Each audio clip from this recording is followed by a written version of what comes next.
I'm going to take the liberty, Sadhguru, to do what I normally do on my television show, which is a rapid fire round. Normally the end of this round… When I was young, I watched a lot of, Wild West movies. Right. So when you fire, I also fire, all right? No, but no, I promise you, this is not that kind of… You're not in my line of fire at all. I will not take the liberty of being that person. These are just quick questions which when I ask for one word, you have to stick to that. Because sometimes you have a tendency of not exactly answering the question asked. But you give such a profound and prolific retort back that it makes you very satiated. But in this case, my only request is that if it's one word, then it's just one word. Okay. And the end of this, normally, you get a hamper, but in the absence of a hamper here, you already have something, right? Yes. So, or this beautiful bouquet that is right next to you. But so there's no hamper, but you will get my utmost gratitude. Thank you. All right, very simply, what is the one thing that is essential to living a balanced life? Sense.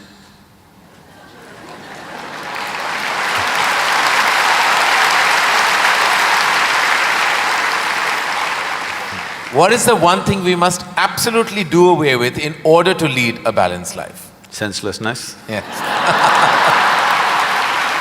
All right. I thought that was coming. First thing that comes to your mind when I say the following, the first thing, organized religion. Madness. Marriage. Cohabitation. Competition. Stupid. Money. Useful. Love.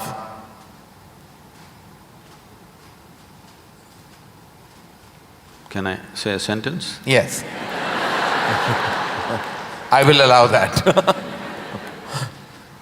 Most beautiful, but unfortunately crippling for most people. If I can little elaborate that, see, if something unpleasant cripples you, something nasty cripples you, it's acceptable. When something beautiful cripples you, it's a true disaster.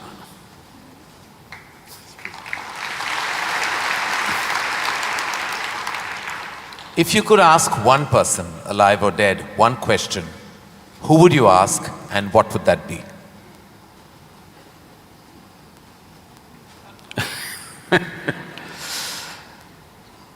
I really sorted out all my questions because I did not spend time educating myself or doing anything. I spent my entire life sorting out every damn question I had. I've kind of run out of questions. And you certainly have not run out of any answers and you never will. Best advice you have ever received? Nothing. Never? No. I never sought, nor did I receive. I made myself in such a way I'm incapable either of seeking advice or giving advice.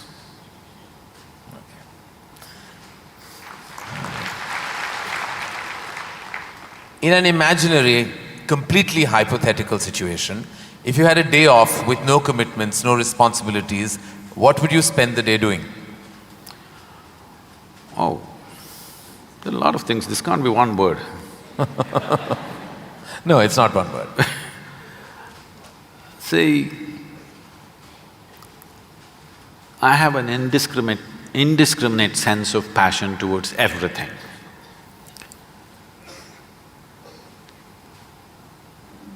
There were lots and lots of things I did at one time, but these days, time is not allowing me to do that, so generally if I have little time, all I do is play golf. Because that's safe and within the city and I can get back in time for something else to be done. But if an entire day is left to me, which they've not done for a long time, They've not left it to me. If that happens, I will close my eyes and sit because that is the best, I am at my best when I truly have nothing to do.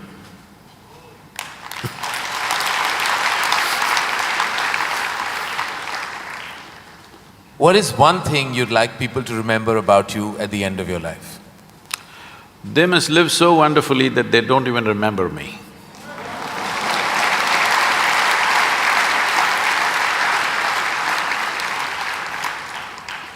If you found a way to travel through time, where would you go? I'm kind of done with all those things. Your universe visited already, you have visas for every part of this ecosystem. If we can do some slow fire, Yeah. because that's a question with many ramifications. This, for example, traveling in the world, we jetted around and now we want to travel to the Mars, we want to travel to another place. And now that's not enough, we want to travel into the past and future. All this longing is again exploratory in nature. Whether you go on vacation to Maldives or you want to go to Mars, it is fundamentally exploratory. Maybe you're also thinking of relaxation and pleasure and whatever, but essentially it's exploratory, otherwise why can't you do it here? It's something that you want to do, you want to touch another place. This longing is there in the human being only as long as the life that you are remains in a seed form. That is, it did not sprout and blossom. This happened when Adiyogi was expounding the science of yoga and talking about the nature of the cosmos, how it's related to your individual self and what you can do with it. Then the seven sages who were with him, they asked, what is the nature of this cosmos? How big is it? Where does it begin? Where does it end? So he laughed and said, your entire cosmos, I can pack it into a mustard seed. Because your ideas of time and space are essentially because you're living within the framework of your intellect. If you cross that dimension, then there is no such thing as time and space. Everything is here and now. So, traveling through time, space, no, it means nothing to me because it's difficult to express, difficult to articulate. If I sound little… I have a reputation of being very logical, but if I sound illogical or silly to you, you can blame it on my jet lag. I just come from United States after 6 weeks, so you can say, maybe he was jet lagged, that's why Sadhguru is saying something silly. But I'm fine. I'm saying this because you can't fit the universe into your silly little logic. Today's human being is too overly enamored with their own logic that they're missing the entire life. The gamut of phenomena that's happening in the existence is missed because the only way you can accept anything is it has to fit in to the square hole of your logic. Anything that doesn't fit into your logic, you will reject. In this, you rejected the entire cosmos. In this, you have rejected the magic of life. You have become a slave of logic and completely missing the magic of life. So, this time, space, all this stuff is because intellectually you're trying to dissect the universe and try to understand this. Tell me, if you sit here, suppose you're very joyful, do you see, you will not know how the day passed off. And if you're depressed, do you see the day won't pass? So time is a consequence of the miserable nature of human existence. If you are truly blissed out and ecstatic, you wouldn't know what is a day, what is a year, what is a lifetime, you wouldn't know. There have been times I sat down, I didn't realize, I thought it's 5 minutes, but people gathered around and started molesting my feet. Well, because in their understanding, I sat there for many days or whatever. This idea of time and space is a very convoluted idea simply because people are stuck in the framework of their logic. My work, my fundamental work is to take people beyond the framework of logic into the true magic of existence, our own existence. But it takes a lot of time. Still, my reputation is of being very logically correct because I'm still trying to woo them still wooing them, you know. For the real thing to happen, they will take a long time, unfortunately, because they have become such slaves of their logic. What is the first thing you notice when you meet a person? Just everything. Everything. Everything. Past, present and future.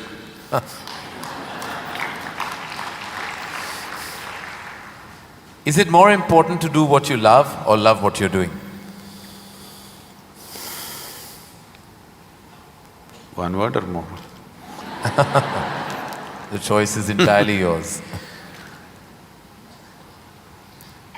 See, if you are an intelligent person, you will try to do what you love most. But if you're a genius, you will do just what is needed.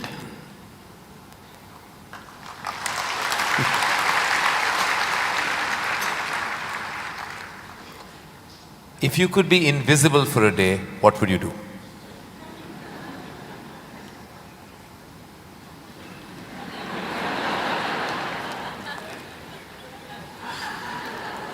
You wouldn't know?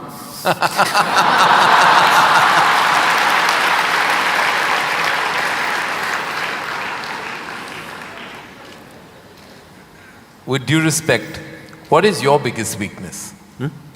Biggest? What is your biggest weakness? See, what normally people treat as weakness in their lives. Okay, let me give a normal answer. Why? Why am I going into all this? Already you said I'm what? What is the word? Sashayed.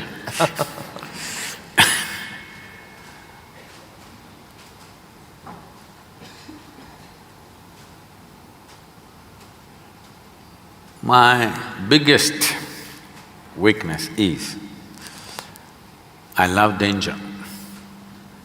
Without danger I cannot live. I need to do something which keeps me on the edge of being mortal, being alive and dead. I want to walk that line all the time. Every day I'm stepping on it one way or the other. Is it a weakness? I don't think so, but people think, Sadhguru, you shouldn't risk your life like this. But if there's no risk, I feel I'm not being… because most of the time in my life, for whatever I'm doing, I don't feel tested. It's only in moments of danger that I feel little tested. So my weakness is, I like to be stretched, you know. For all the time when I was riding across India and later on I started driving, my only wish was that to find a machine which will test my skills. Always found the damn things broke down if I took it to my limits.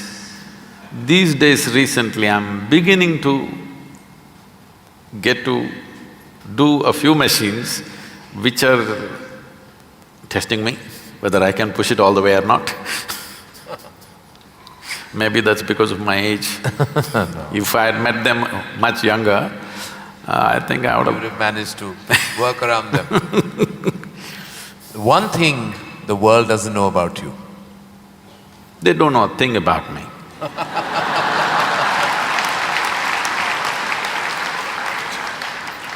That's a fact.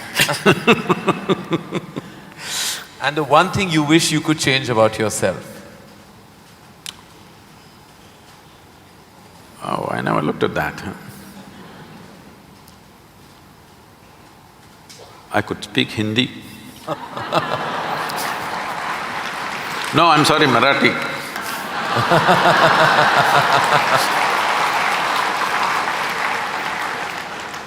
The one thing you wish you could change about the world?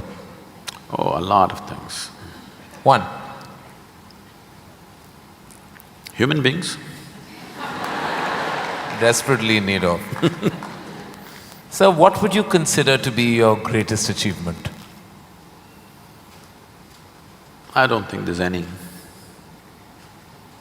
Because I always fall woefully short of my own expectation of what I could do. So I never feel anything is an achievement. Is there a song you love and can listen to all the time? Oh. I somehow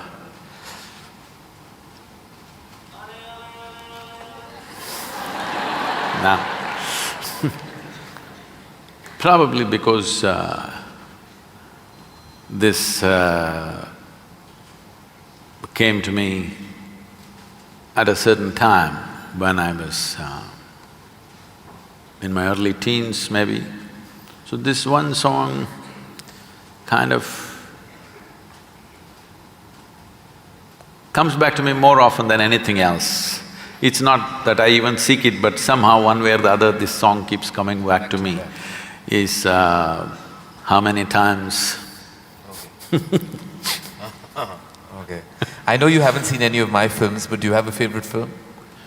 Oh,